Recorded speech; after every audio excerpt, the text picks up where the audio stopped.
Okay. To Philip, thank you so much for starting this great organization and for all those who it reaches out and benefit, including myself and my family. And also to Chad, who has used his talents to benefit the lives of others. For all of you have probably been out there to see how beautiful those pictures are. I happen to be the one that's in the prom-looking dress and the bow, and that's the story that I'll tell you really quickly. Back in 7th grade in PE, I had the chance to shoot a recurve bow, and I fell in love with it. And it's fast-forwarding now a number of years, and I picked up a bow again this year and now have become addicted to target archery shooting. My goal is to compete next year, so we'll see how that goes, being as I had a massive reconstructive surgery 3 months ago that has caused me some difficulties. So talking about my story real quick, back in 2010, I was diagnosed with breast cancer stage 2A. The week after I found out that I had cancer, not even a full week later, I was in the hospital for a mastectomy and then on to chemo and radiation. During that time, I really didn't accept the fact that I had cancer. It was scary, absolutely. I didn't want to die. I didn't want my children to be taken from me. That's all I could think about. Please don't take my babies, which 3 of my 4 babies are here right now. So thank you, sweet boys, for being here for your mom. So that was a hard time in my life, trying to tell my youngest now, who is 12, that when he was 6, that his mommy has cancer wasn't an easy thing to do.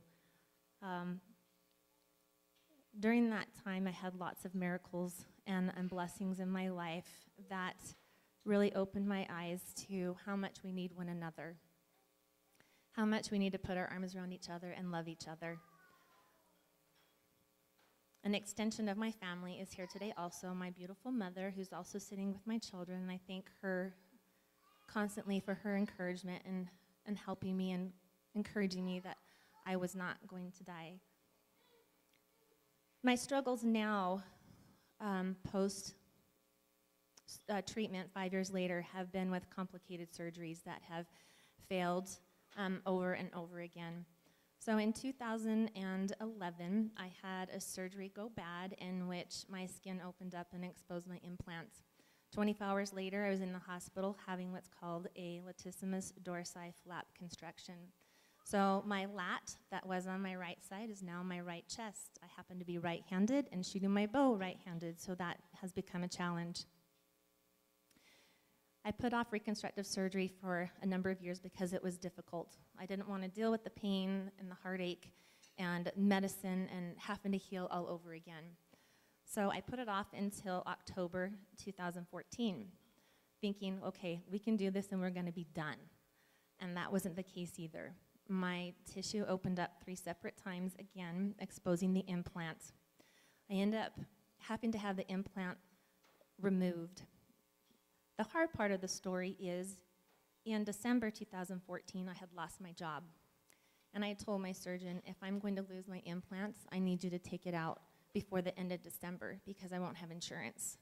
He assured me that I would be fine and that he could do the job. Come January, my skin opened up again for the 3rd time, exposing my implant.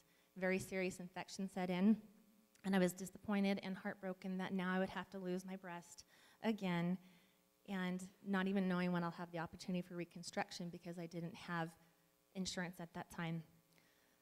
Reaching out to my family, who stepped up and helped me pay for Cobra, I had heard through a darling friend of mine about needs beyond medicine. Talk about the panic and the fear of not having income and not having insurance and having to have this implant removed. I reached out to Philip and shared my story and wasn't guaranteed anything, but I was able to receive just that donation that helped me and my children be able to make it through that surgery, make it through having medication and help, and knowing that there's an amazing group out here that people want to help and love has been a huge blessing to myself. I'm very grateful and humble that I have been a recipient of the donations of those who give to this organization. I am proud of each and every survivor who is here today.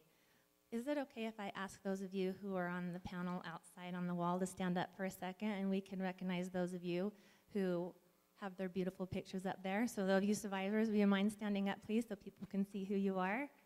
I want to hear it for you guys. Don't be shy. Come on now.